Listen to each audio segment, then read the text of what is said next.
Thank you.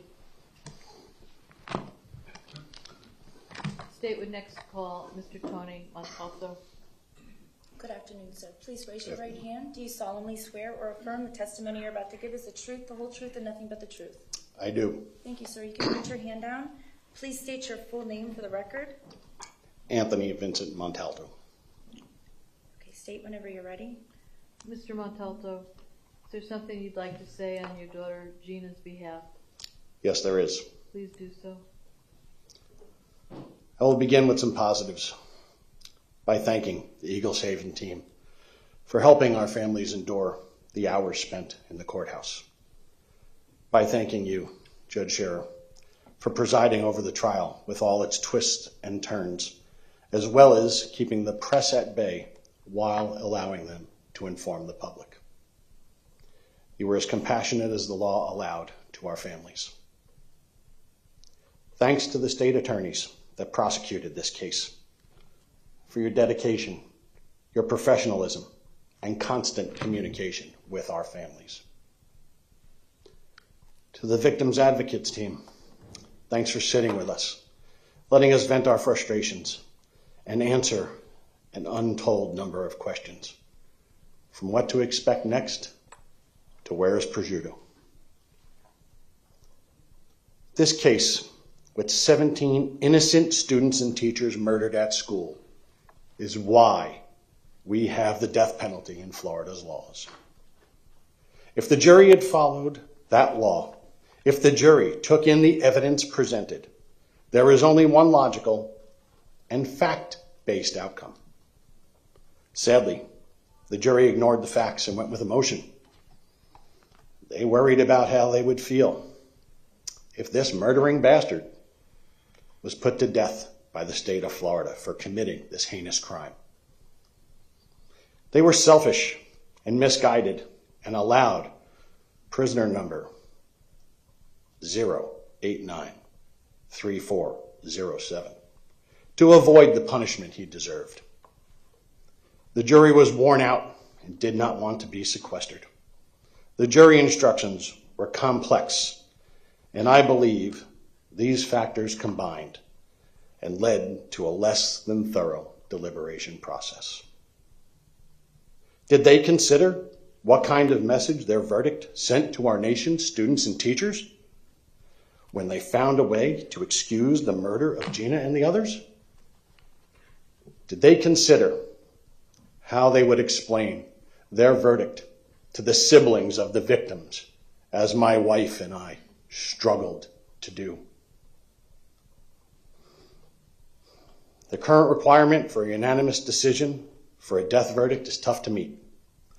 It allows one activist juror with preconceived bias against the death penalty to swing the case in favor of evil.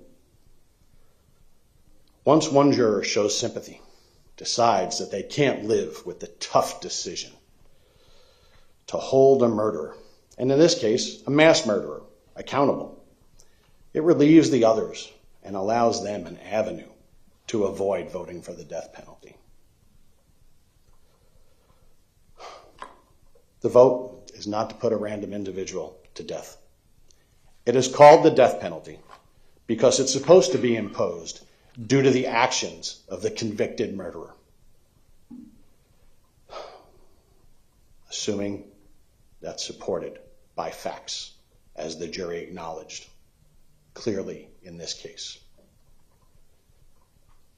An interesting historical fact is that now two of the most infamous mass murderers in Florida history, Ted Bundy and this murderer of my child and 16 others, did not receive a unanimous verdict of death in our state's courts. Perhaps it's time for the state legislature to make a change, back to a simple majority or perhaps a supermajority of 9 votes out of 12, to impose the maximum punishment when the aggravating factors warrant it. This would be more fair to the victims. My beautiful, bubbly, and kind daughter deserved to live a happy and full life. She should have been protected at her school from the monster sitting here, with no less than, 6 BSO deputies, as he enjoys the protection of his rights in this courtroom. I applaud the court and the prosecution team for following the ideals of our justice system, as the evil murderer enjoyed a fair trial. I don't believe the case was fair to the victims. The court allowed the defense to show every aspect of prisoner 809-3407's life prior to the execution of Gina and her classmates. Pictures showing his smiling face, while at the same time claiming life was so tough it justified the mass murder of innocent students and teachers in school. Our families were prohibited from bringing photos of our murdered loved ones to the courtroom. We couldn't even wear bracelets or pins to court to represent the victims. The court did everything it could to dehumanize our beautiful Gina, her classmates, and her teachers, who were massacred by this admitted murderer. My family and the others had to sit like church mice in the courtroom for fear of influencing the jury and possibly causing a mistrial.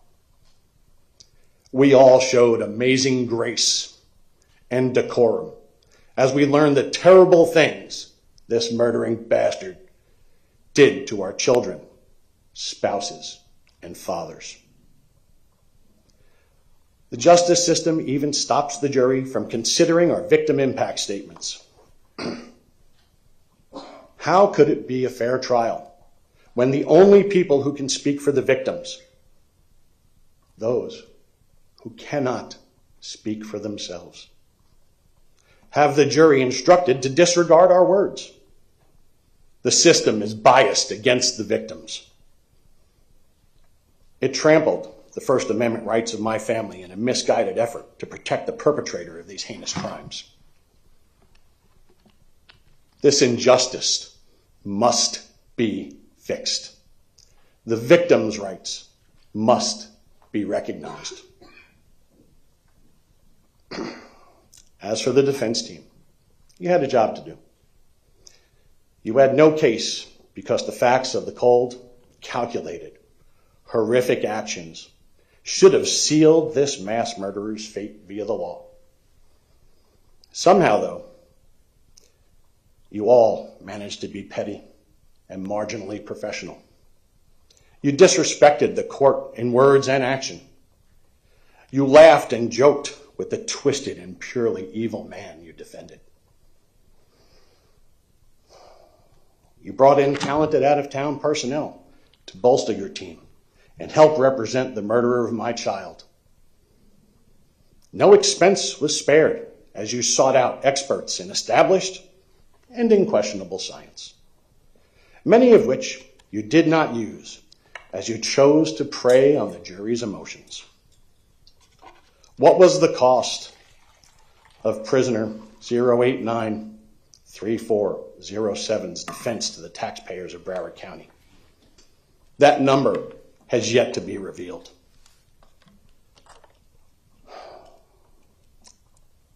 Those citizens should all ask why.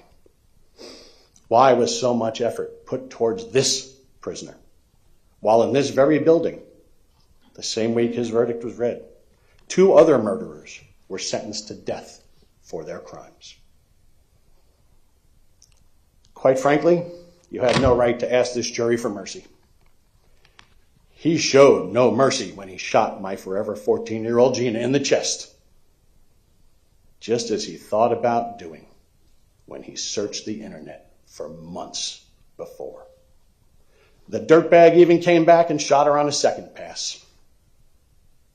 Unbelievable. As I read to the court last time I spoke here, Gina loved life. She loved her family, and she was literally a lifesaver. She would have gone on to change the world had she been able to grow up and fulfill her potential. My family had hoped this jury would follow the law and vote to give the low-life admitted killer the maximum penalty allowed to the fullest extent of the law. We expected the admitted mass murderer to die in prison and at the soonest possible opportunity under the law. He should not be allowed any kind of life, any joy, or any time to reflect quietly on his continued existence. We all have choices to make in life, struggles we must all work through. Despite these struggles, we should look to help one another. Yet the dirtbag murderer, who has now gotten a fair trial, chose to kill and maim as many innocent students as teachers as he could, without remorse, without compassion, and with extreme prejudice. He deserves the same treatment throughout his stay in the state penitentiary system. He has had a lot of help throughout his life, and yet he chose to attack our nation's future by shooting up a school. The murdering bastard that took my daughter's life has benefited from the grace and protections of every system our society offers. He should now be placed in a correctional facility where he is forced to interact without those protections. The misguided jury thought prisoner 089-3407 was failed by society. To be clear, the system, schools, mental health professionals, law enforcement, and now the justice system failed my daughter Gina, her classmates, and her teachers, which he chose to murder. A planned, cold, calculated, heinous attack where the monster chose to pull his trigger 139 individual times. Today, the court prepares to sentence this admitted mass murderer. However, the legacy and greatness of the victims is being preserved and extended because Stand With Parkland, formed by our damaged yet amazingly resilient families, succeeded in creating the Federal School Safety Clearinghouse, which today begins a 3-day national summit on how to protect America's schools.